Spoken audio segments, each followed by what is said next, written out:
Assalamualaikum warahmatullahi wabarakatuh. Saya Rika Hanafia dengan NIM 210601150 akan menjelaskan mengenai statistika. Yang pertama adalah pengertian statistik.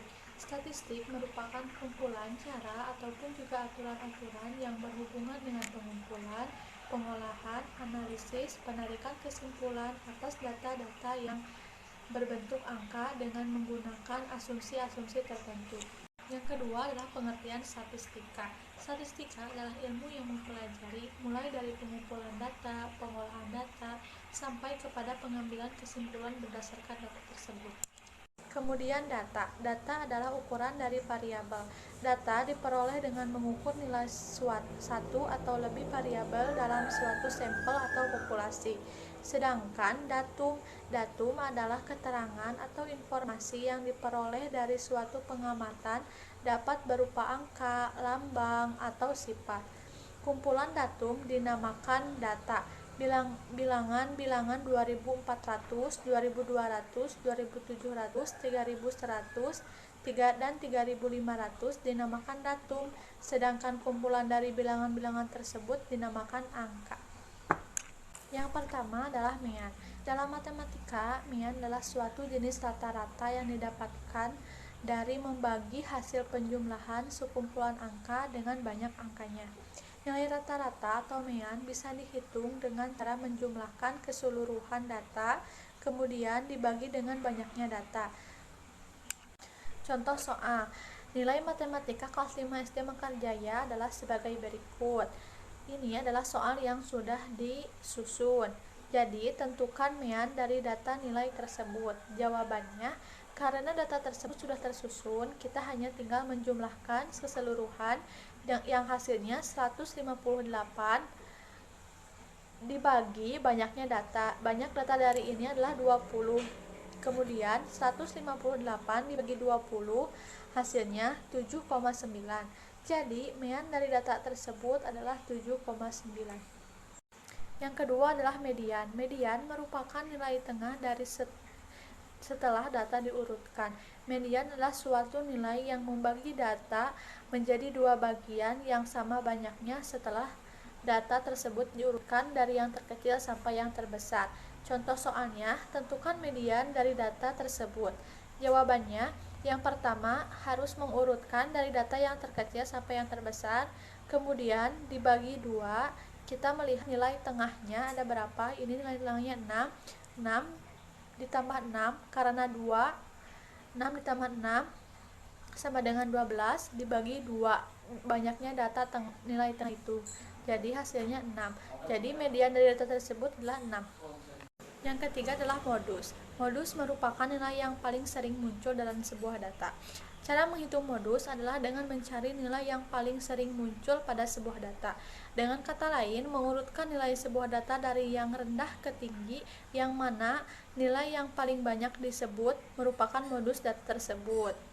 Kemudian contoh soal, tentukan nilai modus dari data nilai matematika kelas 6 adalah tersebut.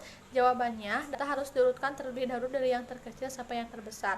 Kemudian, dari data yang telah diurutkan, kita bisa lihat bahwa nilai yang sering muncul adalah angka 9.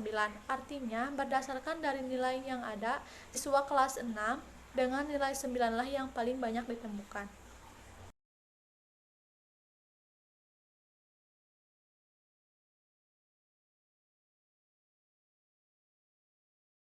Contoh soalnya, nilai ulangan matematika siswa kelas 6 SD Nurul Iman adalah sebagai berikut.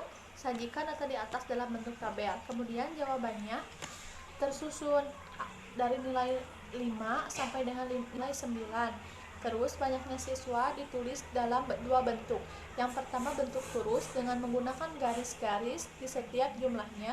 Kemudian menggunakan angka banyaknya siswa ada berapa.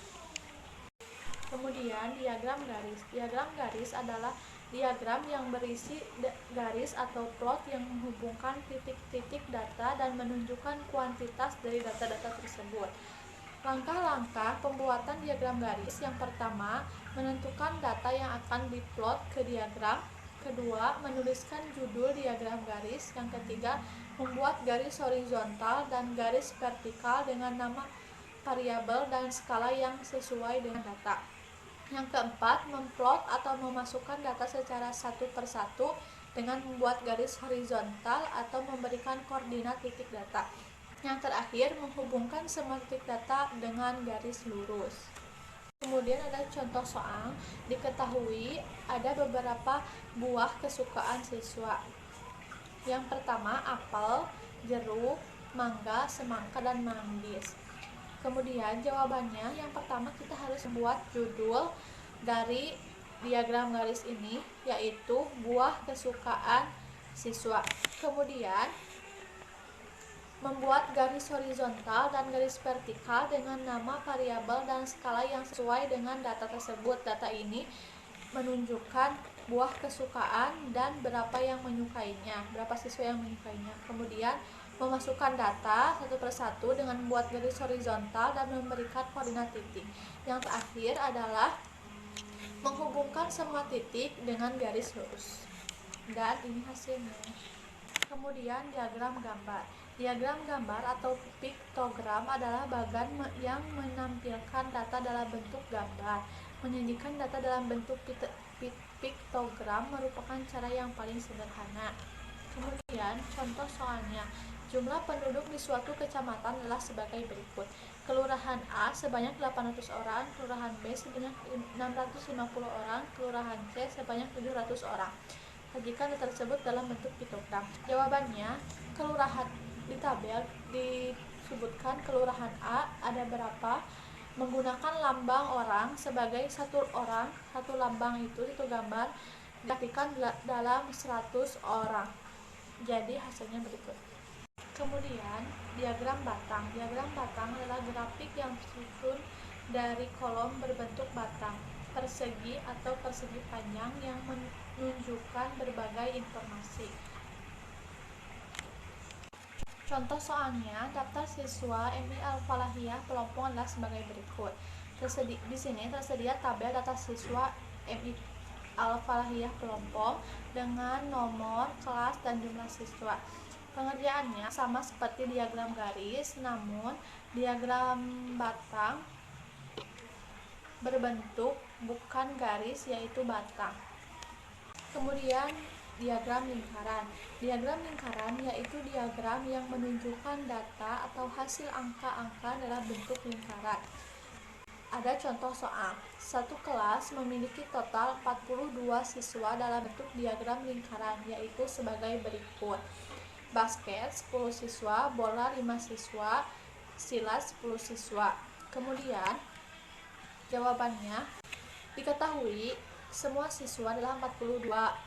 Eskul yang basket 10 siswa, eskul bola 5 siswa, eskul silat 10 siswa. Pertanyaannya, siswa yang tidak menghadiri studi ekstrakurikuler. Jawabannya adalah data yang ditanyakan. Total data dikurangi data yang diketahui secara total. Siswa yang tidak mengikuti pelatihan ekstrakurikuler, jumlah total siswa dikurangi eskul basket ditambah eskul bola ditambah eskul silat. Hasilnya adalah 17 siswa.